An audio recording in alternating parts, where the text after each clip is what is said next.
In this video, I'll be sharing the 3 most overlooked practices that is killing your growth and stealing away your opportunity to become successful. When I finally nailed these 3 things, they helped to take me and my business from feeling stuck, frustrated and disappointed to generating over 100,000 in revenue. And that's a month, by the way, not a year. Now, look, there's reasons why these practices are overlooked. People are so busy searching for the secret shortcut that they become completely blinkered to the success fundamentals.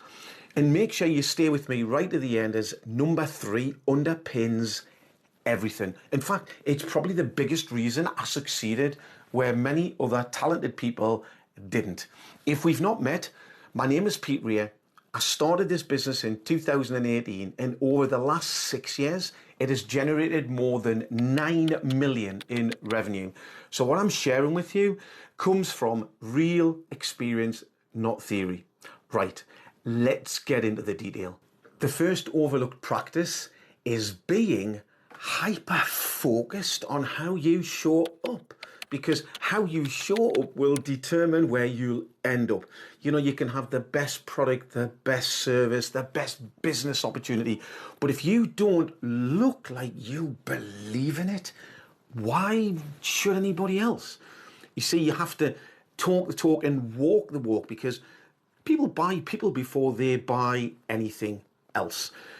They won't fully buy into what you have to offer until they buy into what you believe about what you have to offer. And it's far more visible to others than it actually is to ourselves, because customers may well justify their decisions with logic, but they buy more frequently because of emotions. They need to feel your confidence, your conviction. It's a noisy and competitive marketplace out there, and if you're not showing up like you mean it, and I mean really mean it, it will just get overlooked. And you've got to be brutally honest with yourself here. How are you showing up right now in your business? Pop it in the comments. Do you come across as passionate, enthusiastic, or maybe a little bit forgettable? Do you step forward with confidence and certainty, or is it more with hesitation? Do you speak with conviction, or do you feel more apologetic for reaching out and making offers to people, right? The reality is we're always communicating something through our choice of words, through our tonality of our voice, our posture, our energy and our attitude. And these things introduce us before anything else does.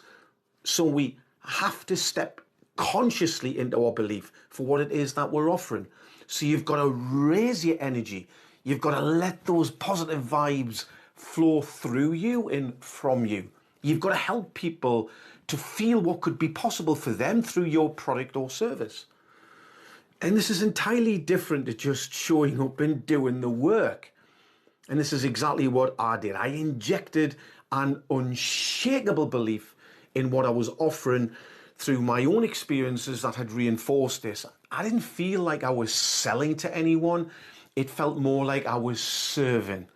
And my belief in energy was contagious because I was also in it to win it.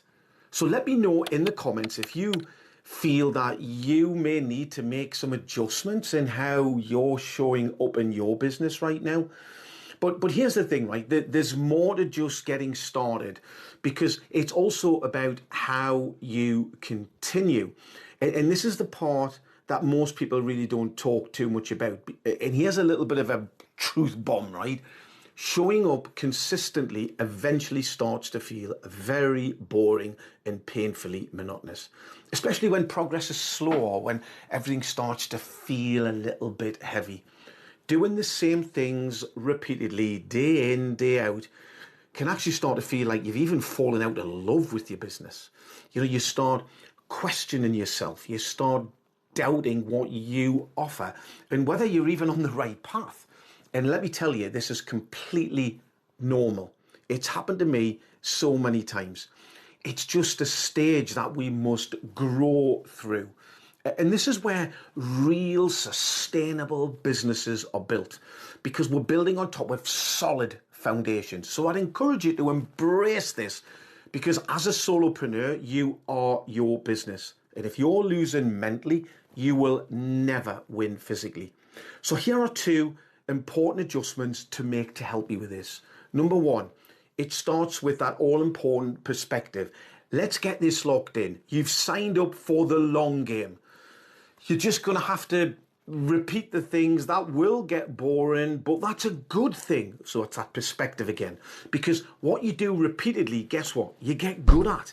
And the better you get, the better things get. The second adjustment supports your new perspective, and it's about rediscovering joy in the process. Let me give you an example of this, okay? For a whole year, I was delivering 3 live webinars a week. And after like a number of months, I started to get a bit bored. It was like the same old.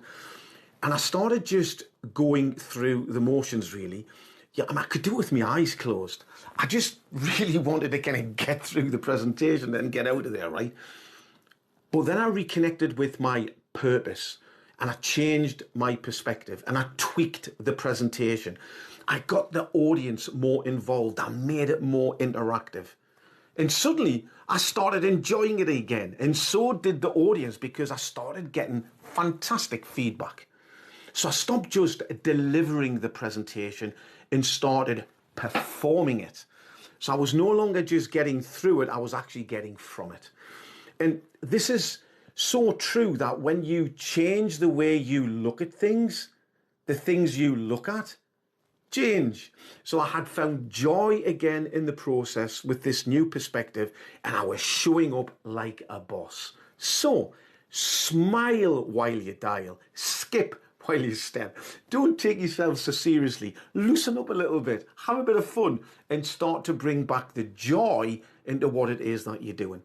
Because I learned that joy is an energy source. It fuels better thinking, better decision making, higher levels of consistency, and it fuels greater levels of productivity and, of course, results. So finding joy in the repetitive and mundane parts of your business is not just a nice idea. It becomes part of your personal development journey, and it becomes your competitive advantage. So take a moment and ask yourself, on a scale of 1 to 5, where's your joy at right now? Okay, let's get into practice number 2. Never wait to feel motivated. Look, I know we all have days when we really just can't be bothered, okay, for many different reasons. I mean, take your pick, right? But relying on motivation is a terrible business strategy. You see, motivation is an emotion, and it's completely unreliable. If you need to feel motivated to do stuff you either don't enjoy, you're not very good at, or it scares you, you're going to struggle to make any kind of meaningful progress in your business. I promise you, you're going to really struggle.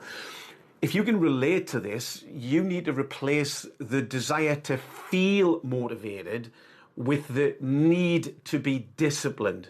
You see, discipline is dependable. It's a system. It's a process. It's not dependent on a feeling.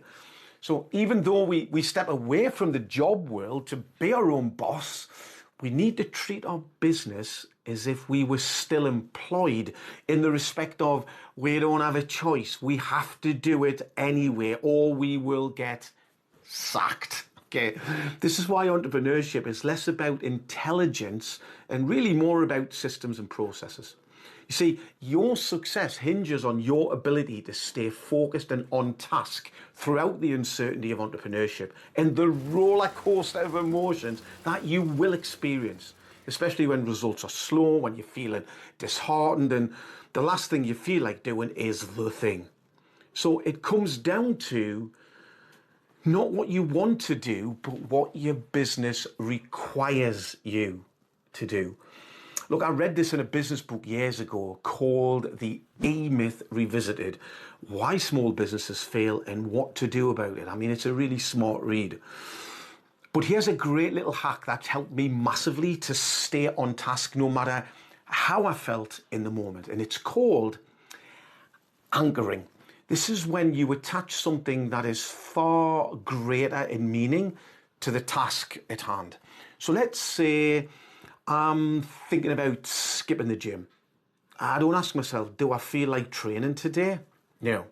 You see, it's going to be far too easy to say, well, actually, no, because I'm feeling too tired, I'm feeling behind, I need to do something else that I think is more important. So instead, I anchor it to something that matters much, much more to me, okay? So I ask, do I want to live better for longer? Answer yes. Do I want to remain fit and healthy for my wife and my family? Yes. What kind of man do I want to be in 10 years from now? So suddenly, it isn't just about going to the gym anymore. It's being connected to something that I actually value much more deeply. So try this next time when you're faced with wanting to let yourself off the hook. I promise you it works really, really well. Maybe you don't feel like following up today. So anchor it to your desire to create greater financial security. Don't let yourself off the hook, right? Maybe you don't feel like recording that video. So anchor it to that person who really, really needs to hear your message today. And when it arrives, you've made such a difference. Maybe you don't feel like making those calls. Anchor them to the freedom and the choices that you want to create for you and your family. So anchoring really helps us challenge the excuses we tell ourselves to try and justify why we shouldn't do the thing. Look, I know we're only human, right? But how true is this? When we let ourselves off the hook once, it becomes so much easier to do it again the next time, and then the next time. And before long, what have we done? We've created a new habit, and it's a bad one. Have I noticed how it's always easier to create a new bad habit than it is to create a new good habit? Yeah. So the message here is, don't build a business that only moves when you feel motivated. Build disciplines into your business that keeps you moving anyway. Look, it's all about being consistent and persistent until you get where you want to be. Okay, let's dive into practice number 3. Be willing to pay the price. Now, I said right at the beginning that this practice underpins everything else that I've shared. And honestly, it's probably the biggest reason that you will or won't succeed. This is where so many capable solopreneurs struggle. So when I say be willing to pay the price, I'm not, of course, talking about money. I'm talking about paying with your time, your energy, your effort, discomfort, the inconvenience, the sacrifices, because becoming successful is rarely convenient or easy. And saying that you're willing to pay the price and actually seeing it through are two entirely different things. That's why I make what I call commitment promises, and they're just on a completely different level to saying, I'll give it a go. I'll give it a try. I promised myself and my family that I would never quit, and that failure was just not an option. Now, let me be clear about something really, really important. Paying the price does not mean destroying your health, neglecting the people that you love, or burning yourself into the ground. That isn't success. But meaningful growth does require you to give up some things for a wee while in pursuit of an outcome that is far more valuable. More choice, more freedom, more security, a business that supports your life rather than consuming it. I remember experiencing some parental guilt when my kids were small. There were times when I couldn't afford to buy them much for Christmas or for birthdays, and there were school plays that I missed while trying to get my business off the ground. And interestingly, I spoke to my sons recently about this, and they barely remember it. But they do recognize the life that we were ultimately able to create for ourselves. And I'm not giving you parental advice here, please know that. I'm simply making the point that building a different future requires temporary sacrifice. And if we're unwilling to pay the price required for that transformation, then by default, we end up paying a much greater price. The price of remaining stuck, the price of staying where we are, the price of giving up on our goals and our dreams and our aspirations, and the price of looking back, knowing that we settled for less than was possible. So the question is, not whether you'll even pay a price. Everybody pays a price. The real question is, what price are you prepared to pay for? The price of discipline now or the price of regret later? You know, there's a saying that's always served me well. The price of discipline is weighed in ounces, and the price of regret is weighed in tons.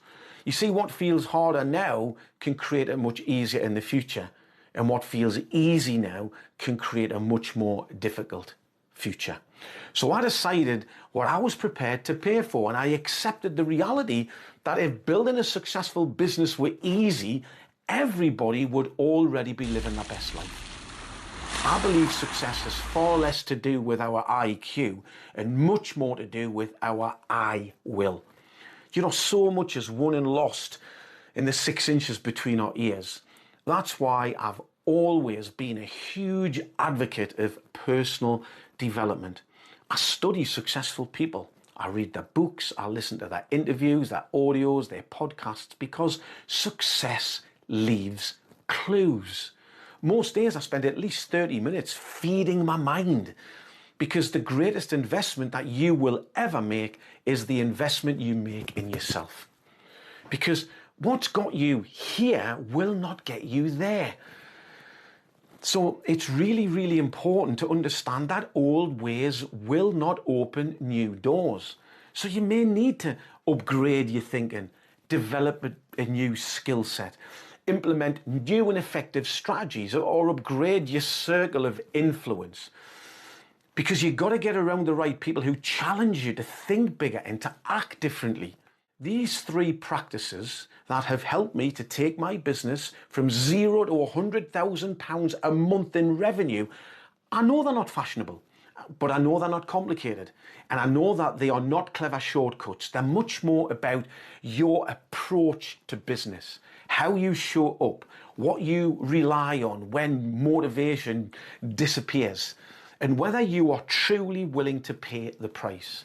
You see, you get to decide whether you embrace these timeless principles or whether you dismiss them because they just sound too simple. But apply them consistently and they can completely change the direction of your business. So which of these 3 practices do you most need to work on right now? Is it how you show up? Or is it relying on discipline instead of the motivation? Or is it being willing to pay the price for success? Let me know in the comments. I'd genuinely love to hear where you're at right now. And if you're the kind of solopreneur who wants practical, honest guidance just like this, then subscribe to my channel. I'll keep showing up. I'll keep sharing what I've learned through building businesses and losing businesses and then rebuilding them again. And in the next video, if you watch here, I'll share 5 practical strategies to help you to attract more clients, work smarter, and stop just surviving. So I'll look forward to seeing you there.